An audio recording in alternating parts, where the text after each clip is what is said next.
कामेश्वरो वैश्रवणो ददातु कुबेराय वैश्रवणाय महाराजाय नमः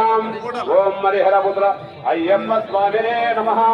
अष्टादश नारिकेल शबरिमल यात्रा संपूर्ण फलसिद्धिरस्तु तदस्तु स्वामी शरणमय्यप्प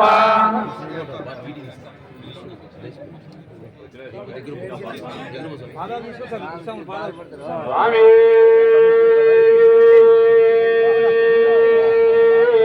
शरणमय्यप्प स्वामी शरणमय्यप्प भूदादां दयासान्द्रो हरिहरात्मज आनन्दरूपां दरिद्रियन्तु शास्त्रानामम्भुतं शिवकेशफलकुं सङ्कल्पमात्रं पुनन् अयोनि जन्मदुडवै लोक कल्याणं भुजे कूट राजशेखरं घोर्गदिर्भंग मणिकण्ठनामम्भुतं वंदलाभारुण्डवै द्वादश वर्षं बुलराजु सेवङ्गाय